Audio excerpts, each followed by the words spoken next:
views matter.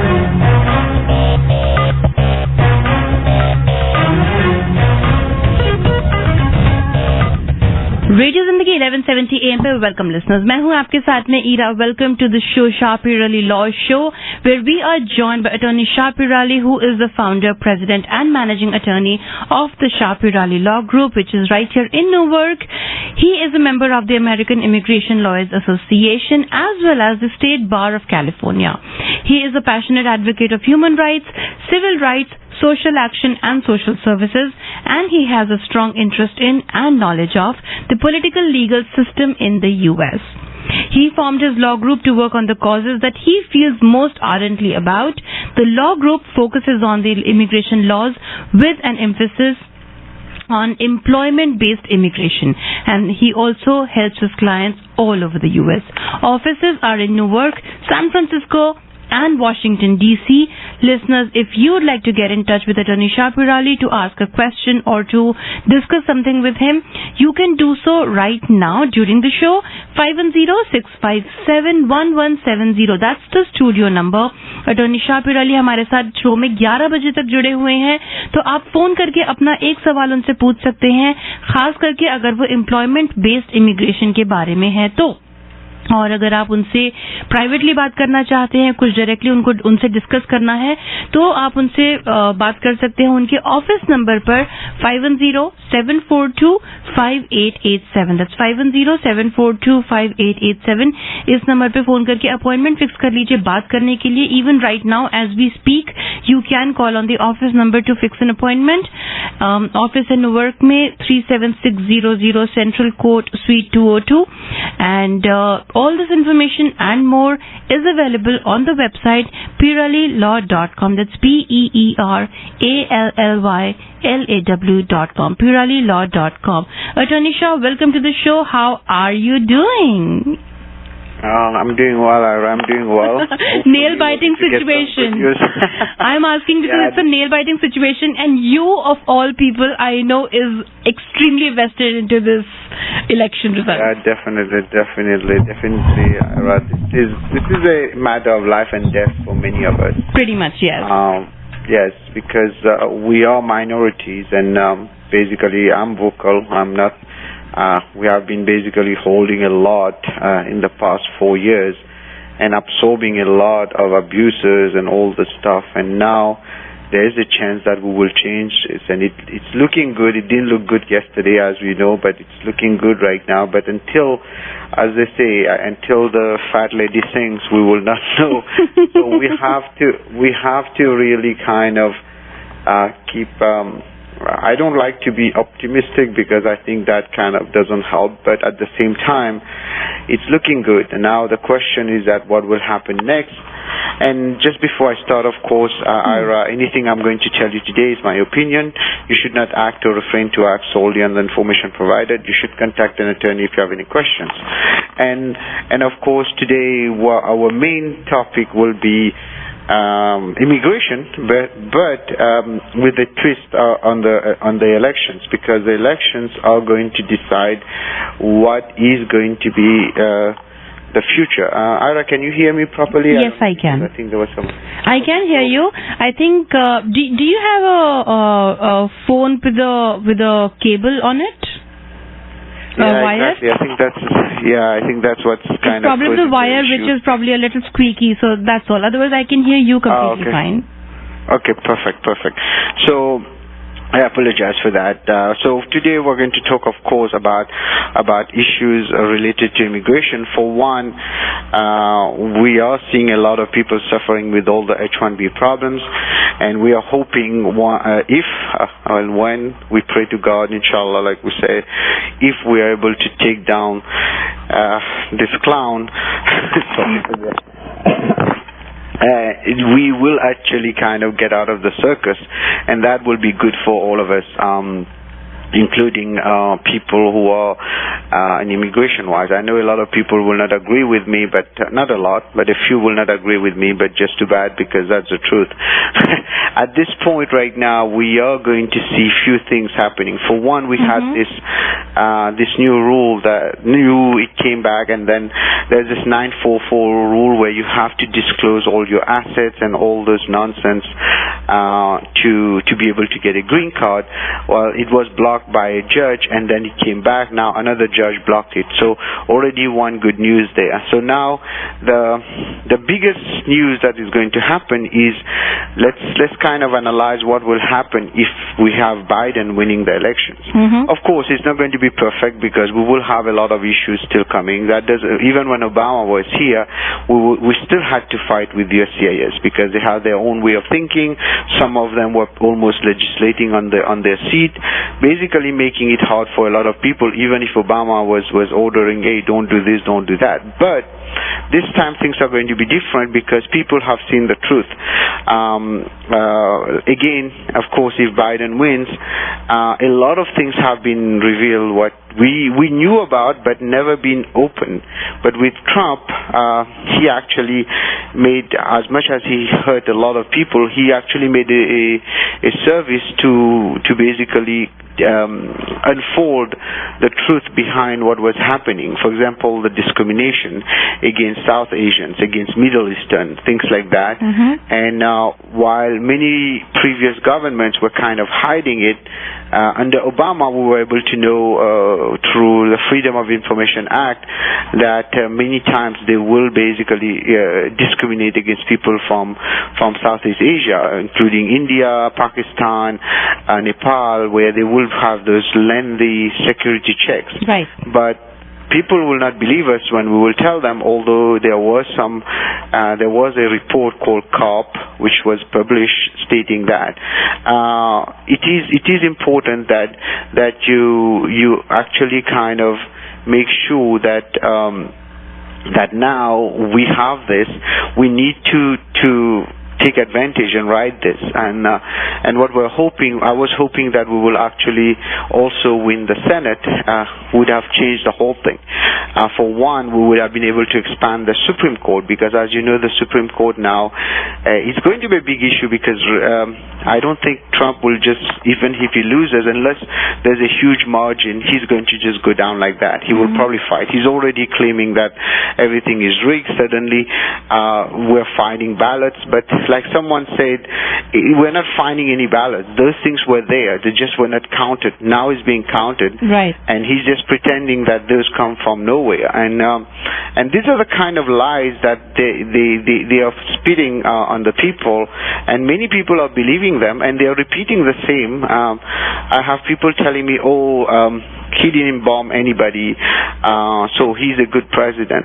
No, he didn't bomb, but he made other people bomb other people. So that's where they get it totally wrong. And plus, he made all of us suffer, right? So we have to be at least realistic. Most people in our communities are educated, but yet some of them, unfortunately, are very much for Trump for other reasons, and mostly racism and things like that. And that's why we are seeing such a disbalance in our own communities. But overwhelmingly, most people in our community are pro-Biden, although I am not per se pro-Biden, but I'm anti-Trump. That's different. Right. So now at this point, the reason I'm bringing all this up, what can we expect? Well, the good news, if Biden wins, or when Biden wins, we are going to see a reverse on many. Once he takes power, we're hoping that immigration, all those rules that were so rigid will be reversed. At the same time, that doesn't mean they're going to do it smoothly. A lot of people are also going to still suffer, because that doesn't mean that just because they are reversing things, they will go ahead and just give things for free. No, it won't work like that. But we are hoping many of those so-called memos, many other things that we have seen against people, especially people for H-1Bs, people on one of the big thing on H-1B which is hurting a lot of people right now are these salaries. The minimum wage that has been increased. Minimum wage, exactly. Right. And that has been increased really like it's almost doubled. It doesn't even make sense because nobody will pay that. How, even a U.S. citizen, you won't pay that. So how can you expect them to pay that to H-1Bs, right? And plus, for many of studies that have been done, one H-1B creates jobs for 2 U.S. citizen minimum. Okay, people don't realize that, but that's the truth, because because once they work in a field and they work, that company have to have, for example, a software engineer, right? Mm-hmm. If a company is operating, they will have to have an administrative person, a secretary, an accountant. So 3 people minimum right there are going to have a job. And most of those people are not H-1B, so that means it creates jobs for people who are non-H-1Bs. And this is where a lot of people don't understand how the system works. So they say, they equate it like that. If you take 10,000 H-1Bs out, that means 10,000 jobs for U.S. citizens. First of all, you won't get those U.S. citizens doing that job because many of them are not qualified for it. Right. Number 2, those who can do it already have their own company or working for someone else. So what do? You just shut down everything.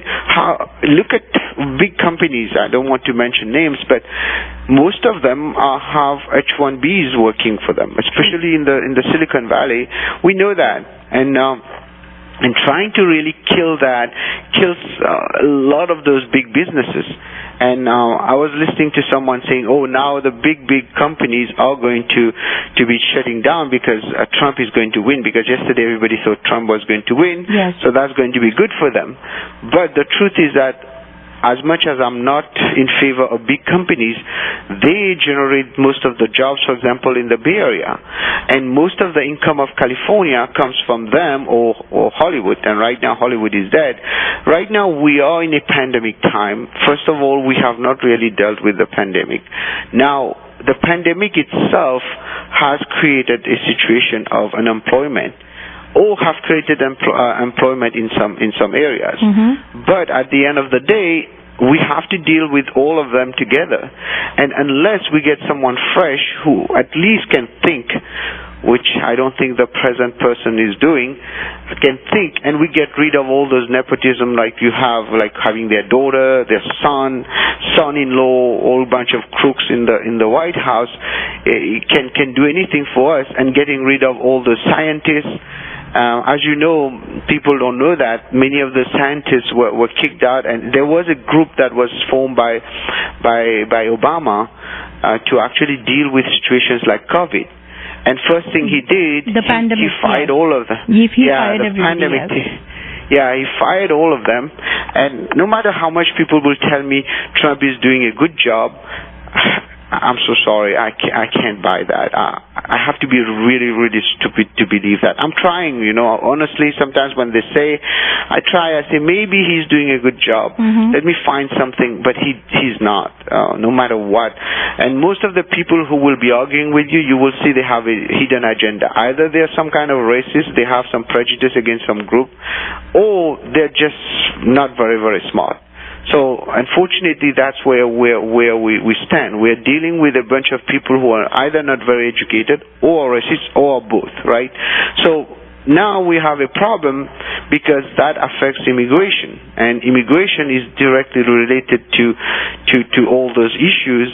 As much as we saw some good stuff coming in those visa bulletin, but that's it. And that had nothing to do really with Trump 100%, except a little bit. But this should have been done long time ago, since it became many people moved from EB3 to EB2. So they should have put those numbers in the basket. They were waiting just at the right time. And of course, I don't think the Democrats are going to be perfect. They're going to do a lot of bad stuff too. But one thing we can count on is that we hopefully will not have a bunch of people having a bunch of guns walking on the street and threatening people of color, right? So this is the part that is more important to me than everything else, because a lot of people suffered. You had children getting in cages and stuff like that. This is violation of pretty much. You don't have to be violation of law, but it's violation of principles of decency. And yes, U.S. has its own issues and foreign policy, etc. But U.S. have also been a place where people find some kind of solace coming here, getting some kind of protection. I'm a Muslim. I live in the U.S. and I've always been happy. Nobody has ever, after September 11, we had some issues, but nobody has really kind of prevented me from practicing my religion. Nobody has kind of tried to insult me openly or tried to threaten me until we saw what's happening after Trump. And these are the things that people should think about, because don't think because I'm well off, I'm a U.S. citizen, but I think Trump will do well, but just too bad. He won't do well for you, because once they're done with the others, they will come after you too.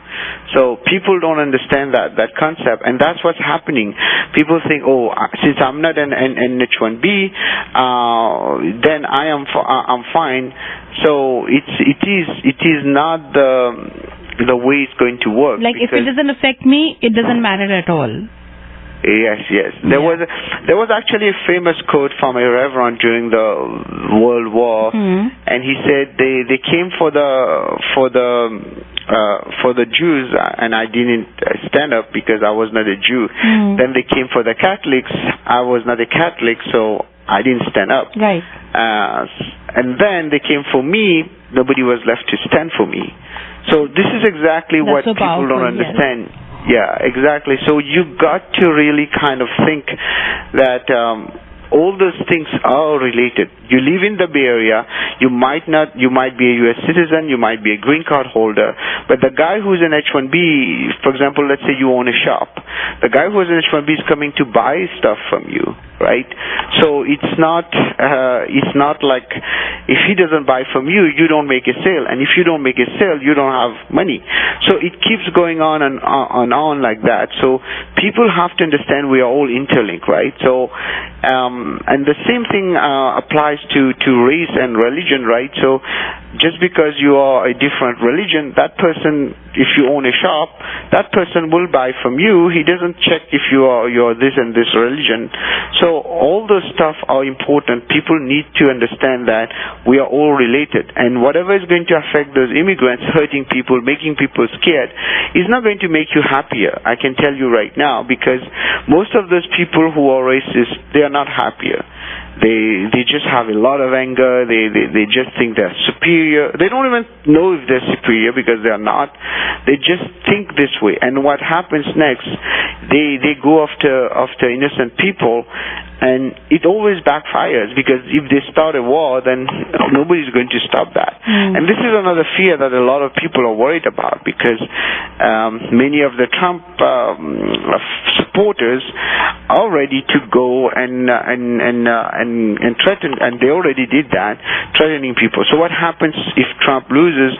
Will there be some kind of civil unrest? Yeah, it might be possible. We have to be ready for that. But at the end of the day, we cannot just undermine democracy just to help someone who's really not caring about what's going to happen to the people.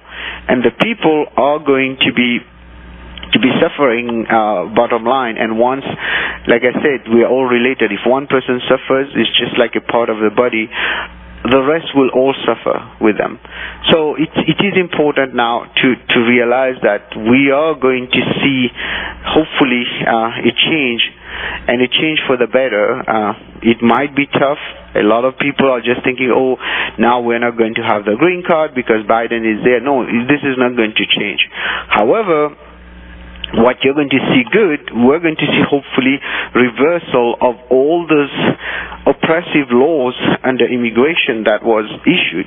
Of course, there will still be enforcement. People who are trying to commit fraud, etc., they will pay for it. There's no way out of it. Because that's why law and order is there. That is why laws and regulations are there.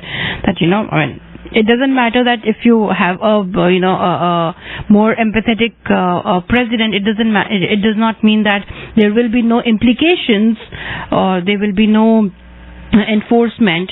That will still happen. But Attorney Shah, the question over here is like right now, whatever you think that people should understand, people should realize, but okay, what's done is done. The votes have been cast, the counting is going on. So if let's say Joe Biden wins, okay, and hopefully when Joe Biden wins, you talked about what may or may not happen. Now, what may or may not happen if President Trump comes back for a second term? What can be done if this thing continues? Okay, now this is the flip part of the question. If he takes back the reins, he's back to president, and now they have kept the Senate. There are 3 missing to majority. You're going to see some really weird laws coming out. I can bet on that. Unless he wants to leave a legacy, he becomes nicer. A lot of those stuff that he wanted to basically impose on people in the U.S. Will be there. So you're going to see situations like where he will make it normalize the situation of blocking immigrants from asylum. He will normalize treating H-1B cases. He's not going to give up. Right now there are lawsuits about those prevailing wage. I mean the setup of prevailing wage for H-1Bs, etc. And then suddenly you're going to see this become official. And he doesn't give up. He keeps bringing it back one way or the other. And having Stephen Miller there, the guy is a twisted genius, as we call him. Okay. He doesn't have anything to do. He doesn't have a family. He doesn't have children, and that's what he said himself, right? He said his only life is to fight immigration. Okay, so his goal, he's like almost like Himmler. I would call him Hitler's right hand. They were planning things which you won't imagine as a human being, and that's what he's planning, because he's trying to bring up. And he tried it, and he was able to really kind of push a lot of his agenda. And next agenda now, because now there's no need to really kind of usually on the first term of a president they go a little bit more lenient, quote unquote. And in this case it was already bad. So imagine what will happen in a second term now. That's what I might be completely wrong. No, when you said that, if he probably has a change of heart and he decides that, okay, I'm going to be nicer this time and probably more empathetic, do you really think that's a possibility, or do you think that, he's going to be more confident in what he does and what he believes in, the way he behaves? This is where we have an issue, because the truth with Trump, he doesn't have nothing to gain anymore apart from basically keeping that thing and pleasing the people who have voted for him, right? So at this point he is going to keep pleasing them, and pleasing them, one of them is to sacrifice immigrants, which is our topic. And of course we're going to have problems with the healthcare, because he has to please also those big companies that support him, despite the fact that he keeps claiming he's non-establishment. He's more establishment than anybody else, because he himself is a businessman and he needs all those stuff. So it is going to be a very I don't I don't see, unfortunately, unless a big change of heart or some major thing happening, I don't see any good things coming, because then he will be very strong. He will have the Senate, plus he will have also the Supreme Court on his side, which he has right now, and he's probably going to use that a lot in the next coming days. He's going to try to flip that election if Biden wins, etc., etc. And he also said that he's going to move to the Supreme Court. He's going to move the court and contest it. Exactly, and he will do that. This was his plan from the beginning. He even laid out the plan. But if we win with a landslide, it's going to be tough. That's where everybody wanted a landslide, because just winning because right now the forecast is 271 if Biden wins, and actually 270 is what we need. Yes. But the problem is, if you have 271, that means we're pretty much completely a divided society, which is something we know about, but it's really going to be sharp. And the truth is that this time, I think Biden got more votes than any president in history. And the votes are not in favor of Biden, to be honest. It's mostly because people are tired of Trump. And if you look at the popular vote, he already lost the popular vote. He's not trying to win with that. He's trying to win with the Electoral College. Again. People who don't understand how... Like last time. Like last time. And the truth is that if you look at the Electoral College, it is a twisted system. It was set back in the days of the civil wars, and when we had the civil wars, and before that, actually, if I'm not mistaken, and it was mostly set to basically please those states which had slaves, right? They wanted to get something in return so that they can control the situation, and that's why you see all this stuff happening. So bottom line, actually in 1876, you had a situation where even the president won, the Electoral College refused to vote for him. And ultimately, there was some negotiations, and at that time, it was a little bit more. But this time, if this happens, the Electoral College refused to vote for Biden. Even Biden wins, we're going to have a big problem, because there's nothing that forces them to do that. And that's the part which is going to be very scary. So we all jump, oh, we won, and then you have the Electoral College coming in saying, no, we don't want to vote for Biden. That just changes the whole thing. Exactly, but as a matter of decency and as a matter of normalcy, it has always been done this way, right? Except that exception, I think, was in 1876, if I'm not mistaken.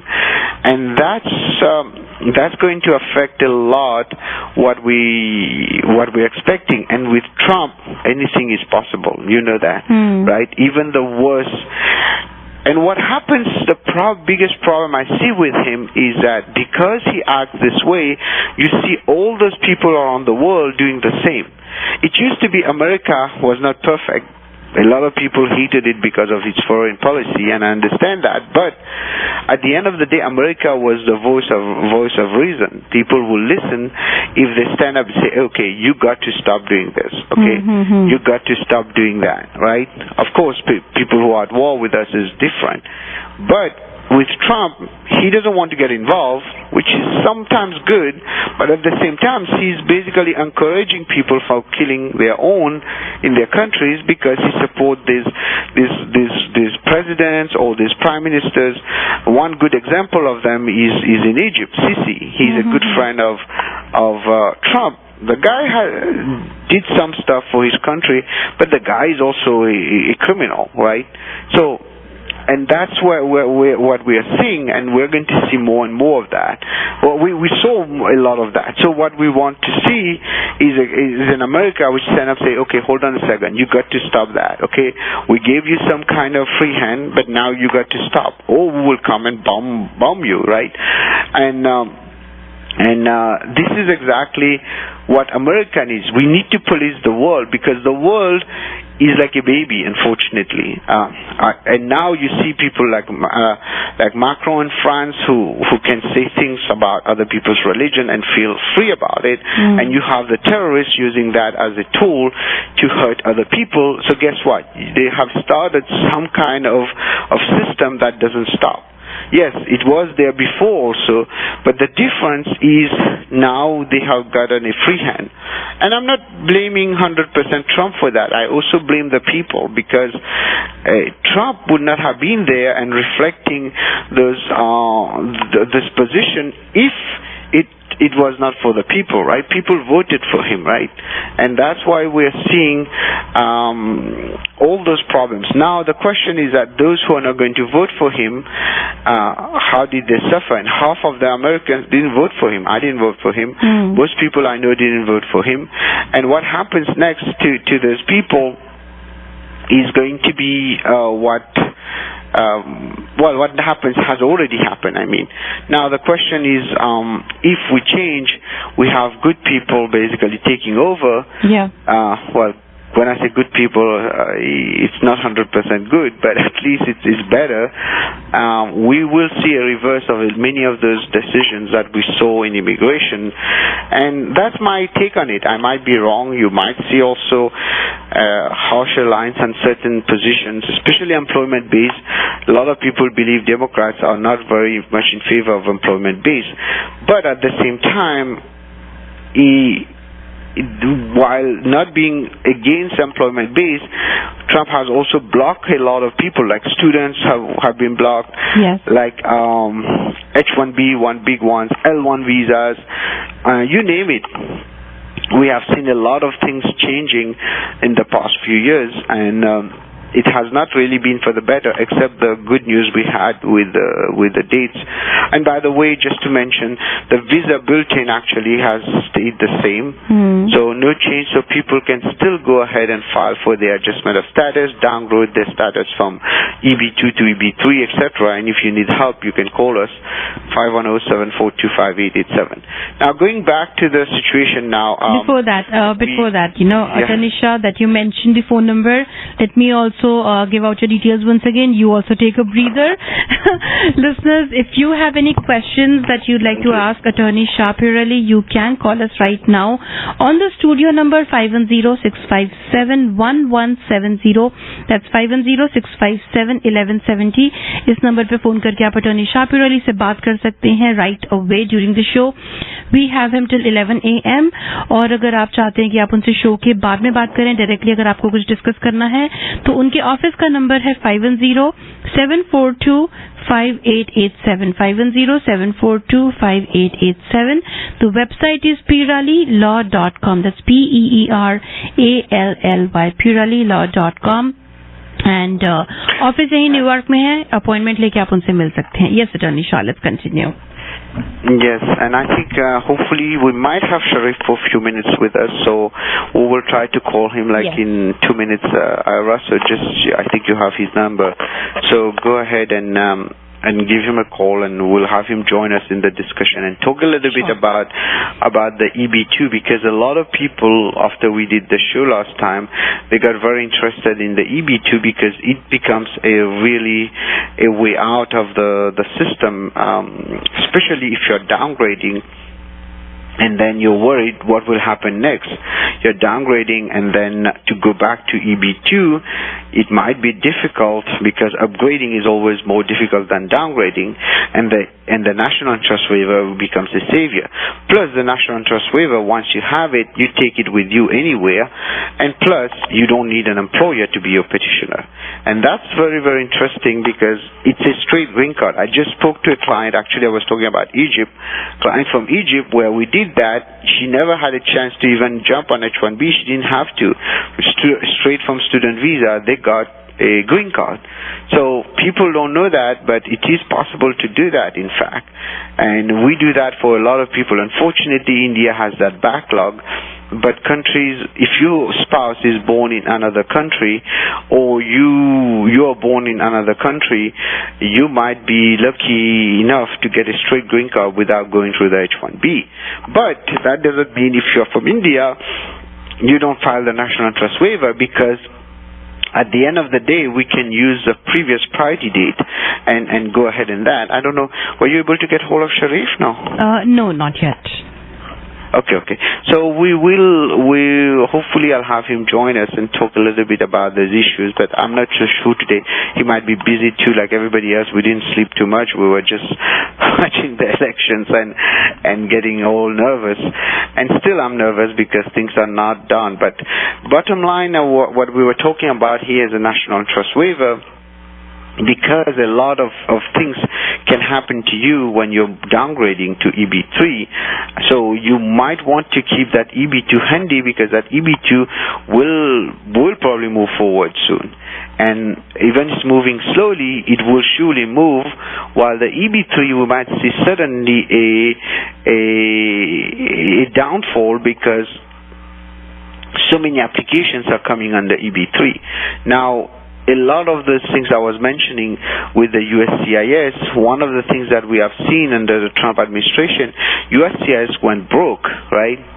And that's why you're seeing a lot of cases getting delayed, because they couldn't pay their staff. Many staff didn't go to work or quit their job. And that's another thing to really account for. Plus, of course, the COVID and all the difficulties of going for fingerprinting, etc., people are still kind of struggling to understand why their case was delayed, apart from the COVID. Well, the COVID was one thing, but came after that also. And I think we got Sharif there. Sharif, are you there? Yes, he's here. Hey, Vishal, how are you, sir? Assalamu alaikum. How are you? How's everything? Walaikum assalam. Yes, sorry, joining late. No problem. We're talking about the election and the impact. Yeah. Well, I don't know. How do you feel? Is Biden coming back, or we're going to have Trump again? No, it looks like we're going to have Biden. That would be my prediction. I think if you look at Nevada, it looks good. If you look at Arizona, that looks good. And then basically then you need 2 of 3 of the Midwestern states, which are Michigan, Wisconsin, and Pennsylvania. And Wisconsin, they've counted all the votes, and Biden is ahead by 30,000 votes, so he's going to win Wisconsin. And then you have Michigan. And Michigan is very interesting, because what has won it for Biden, he's been behind the entire time, and then they've dropped the votes from Wayne County, which is actually one of the centers of the Arab American community in the United States. So you have African American, you have Arab American, you have lots of immigrant communities, and it is massively for Biden, and that is actually what put Biden ahead of Trump in Michigan. So he's also one that there's 2 congressional districts that award, electoral votes by congressional district, one at a time, in Maine and Nebraska. So he's won the Nebraska congressional district, and that gives Vice President Biden 272, and without Pennsylvania, without North Carolina, and without Georgia. So it looks like Biden is going to squeak by, which, is amazing. And if he wins Pennsylvania, then it's going to be a landslide. Well, you could say that. I mean, I think even the projections were that he would perform stronger. I mean, you have a very unpopular president. You have a struggling economy. You have a global pandemic. You have so many, things. You have, racism, all these issues. And, I think Biden didn't capitalize sufficiently on that. And, he's just did not really give an economic message. And I think that's what people wanted to hear. But, luckily for many people, I think, particularly those in the communities that we are serving, I think we're going to be in good shape. Yeah, exactly, and that's a very good point you brought. The Arab Americans shifted the whole thing, and the same thing is happening, I think, in Arizona, and because a lot of Indians voted Biden, and you have seen the shift because of that too. So actually, people are not realizing we have flipped the election, and we are proud of it, and that's what they're scared about. And if we don't find if somehow, I don't know, but we need something very serious, because what I'm expecting is one thing. He will try to go to the Supreme Court. He's already kind of making up things, but I don't know how much argument his lawyers will have. But they have been gearing to play the Electoral College. And And now we're going to see some weird stuff happening, of course, with Trump. There's no way out of it. So I think we need to be ready for that. But at the same time, I agree with you to a certain extent.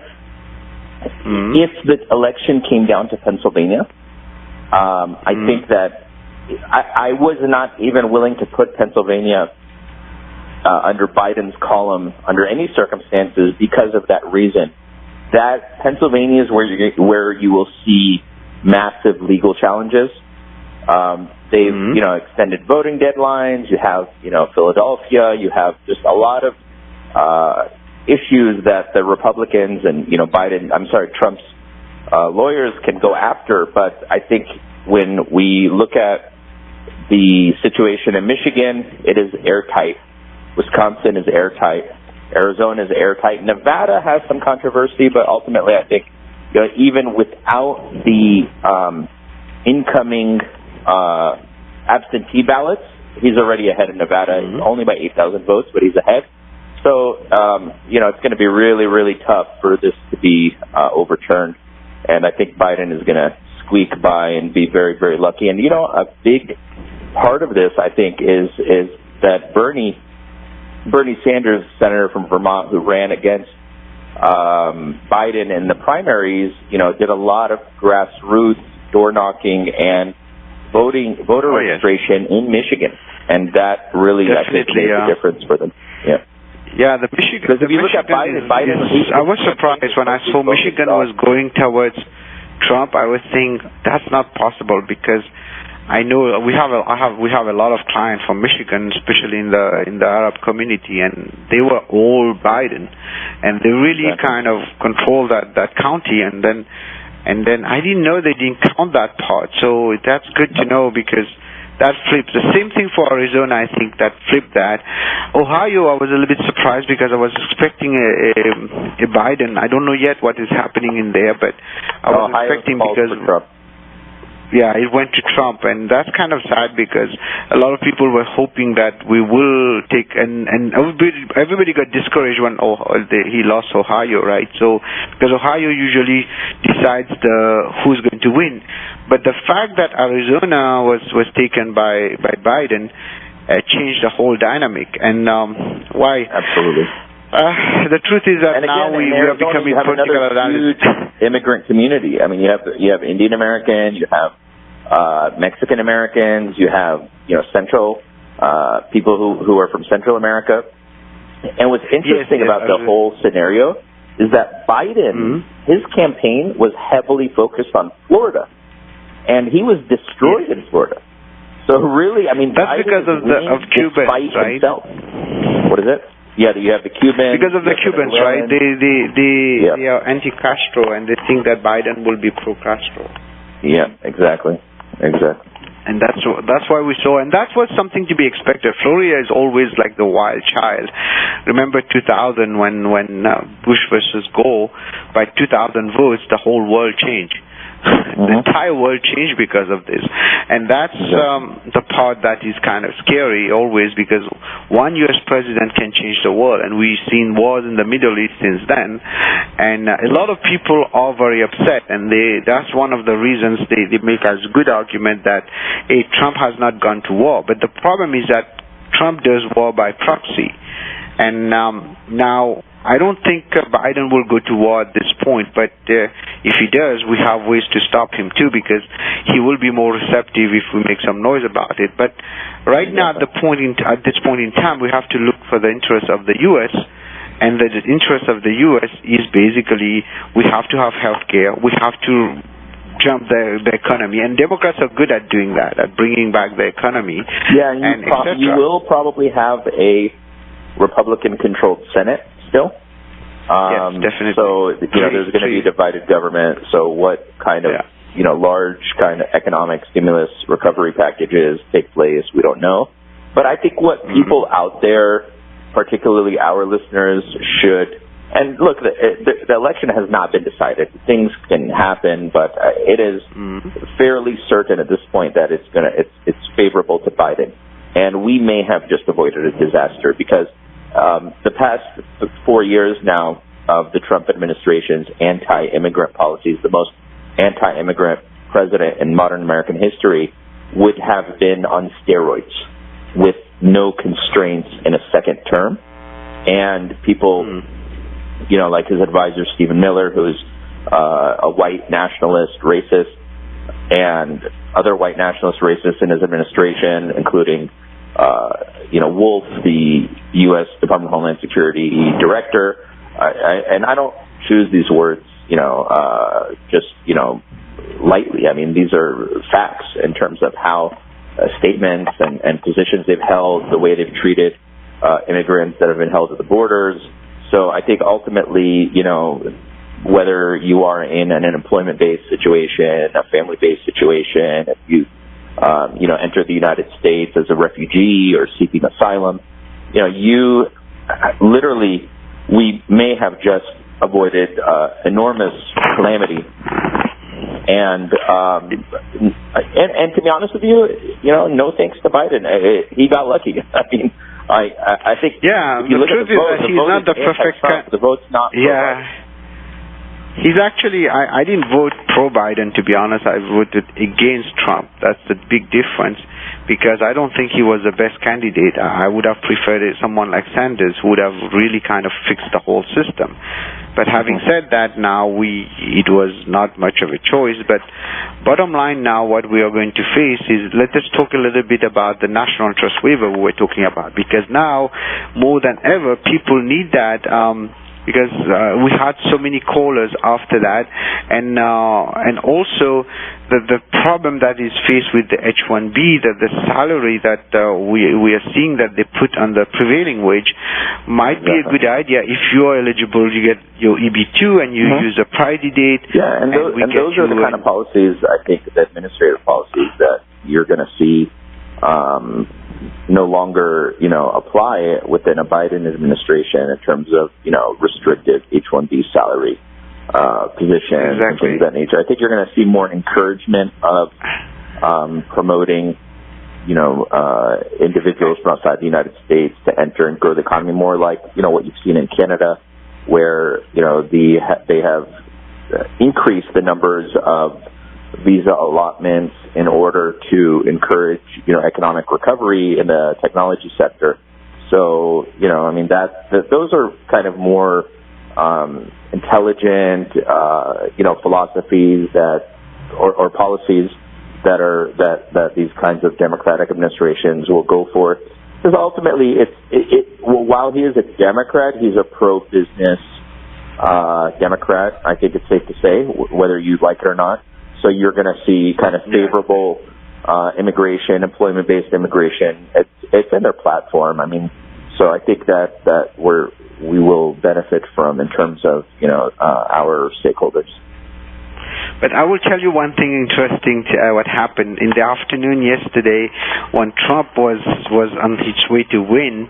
I had so many people contacting me wanting to move out of the U.S. to Canada or other countries. I'm telling you, it's like I check my Facebook, and then I don't know how Facebook works, but sometimes messages, if they're not friends with you, it will not appear or something like that. And then suddenly I click on something, I saw like 60, 70.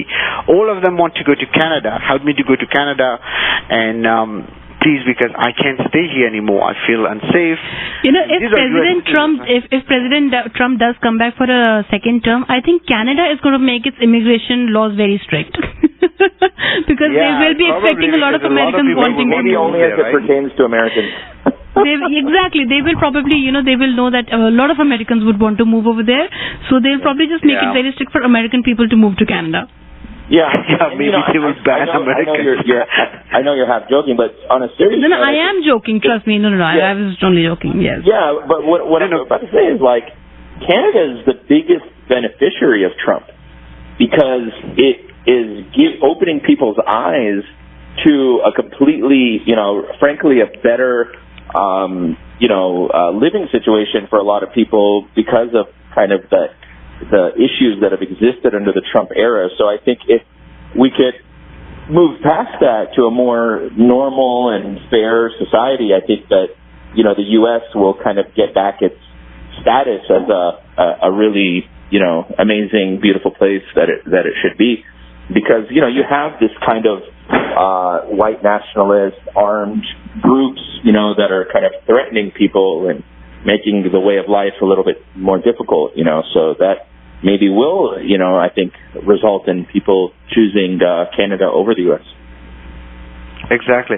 Sharif, since we are here, we don't have much time. We've been talking about elections. I wanted you to talk about O1 visa, because one of the things I realized, because of the H-1B prevailing wage has become so high, a lot of people are looking into alternatives to keep their staff, because we don't know when this will be removed, etc. But since O1 doesn't have those limitations, can we talk about O1 for like 4 minutes, right, Ira? That's all we have. That's true. So tell me a little bit about O1 before we close, and then we'll close quickly in 1 more minute, okay? Yeah, I think that the biggest thing that folks out there who are in that situation of, having trouble with their H-1B application is that an O1A is something that you have a lot of control over. It's obviously an employer-sponsored visa, so the employer does have to petition for you, but there's so much flexibility in the adjudication of it, meaning, you can present the evidence yourself, and it is less formalistic than an H-1B, so it's less technical, and it's more open to interpretation. So in our practice, we've not failed in terms of an O1A. We've gotten them all approved. And the reason is the level of scrutiny that's attached to the O1A, that is, as long as it's coming from a credible organization, is relatively low. So, those of you who are out there and you're interested in remaining in the U.S. and your H-1B is not an issue and you have a solid offer from an employer, the main thing you need for an O1A is, number one, you need the job offers, you need the employer to file and sponsor you, but you also need an objective letter of your expertise within your field of endeavor. And then you need to demonstrate 3 of 10 extraordinary ability criteria. And those criteria are not as heavily scrutinized as in the EB-1A context. It goes to a completely different service center, and the review process is much different. So long story short, I would say anybody that is out there that's having trouble with their H-1B situation and needs a backup plan within a non-immigrant status, the O1A is an excellent opportunity. One drawback of the O1 is that you don't have the spousal EAD like you do with the H-4 EAD. So, that is sometimes a deterrent for folks. But if your back is to the wall and the H-1B is no longer an option for you, certainly reach out to us and we'll help you get the O1A. Is it only if the people don't have an option for the H1 or H1B? No, a lot of people. Anybody who don't have any other option? Yeah, it's another option. And also, it's a great first step towards an EB-1A. Exactly. Which is the green card visa for individuals of extraordinary ability. So just to be clear, the O1A is a non-immigrant visa for an individual of extraordinary ability. And it's less scrutinized. It's easier to be approved than the EB-1A. On the other hand, there are limitations to it, such as the spousal EAD does not exist within this category. Right. And you need to renew it every 2 years. But the good news, they don't have this prevailing wage issue. There's no limitation on the time, etc. And in the meantime, hopefully people can get under EB1, right? So this is the most important part. And again, if people need help, give us a call, 510-742-5887. You're speaking with Shah Pirali and Attorney Sharif Silmi. And we were talking most about the elections, and of course Ira with us, basically hosting us today. So I wanted to let people know we don't know what will happen by tonight.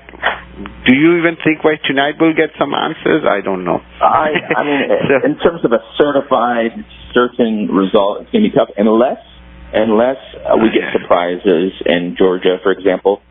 That would close the deal for Biden, but those things are unlikely. And Nevada has already announced that there's going to be no additional votes counted until tomorrow. So there's very unlikely that we would have results, final certified results before tomorrow. It looks like probably, I would say, we're looking at Friday, end of Friday. Exactly. And then we were talking about the O1 visa and of course national interest waiver. Quickly, Sharif, we have another 1 minute. How much we have, Ira? 1 or 2 minutes? Exactly 1 minute. Some close. 1 minute. So sure. I wanted to go ahead, tell us quickly. National interest waiver right now is a great option, particularly for those of you who are downgrading to EB3. Because when you downgrade to EB3 and your employer is filing, that labor that you have that's being used for the EB3 means you cannot have an EB2 at the same time unless you do so through a national interest waiver self-petition. This will allow you to maintain both EB2 and EB3. So right now we know that November the bulletin did not change. I think that is because, we didn't get to talk about the bulletin, but that's because the data was not available in terms of how many people have gone into an EB3 downgrade. So when they do have that data and EB3 does retrogress and EB2 advances, I think those of you who have a national interest waiver EB2 are going to be in a very, very nice spot. So it's really important to at least give us a call and look into whether a national interest waiver is going to be beneficial for you and your family. Thank you. Thank you so much, Attorney Sharif. Thank you so much, Attorney Shah. A very important discussion. Hopefully next week when we talk, we have something more cheerful to discuss. Listeners, you can definitely get in touch with Attorney Shah Pirali and his team, Attorney Sharif also, on the number 510-742-5887, 510-742-5887. On that note, gentlemen, fingers crossed, and I'll talk to you again next week. All right. Thank you. Bye-bye. Thank you. Bye-bye. And thank you, listeners, for tuning in. You stay tuned to Radio Zindagi. Ji Jao.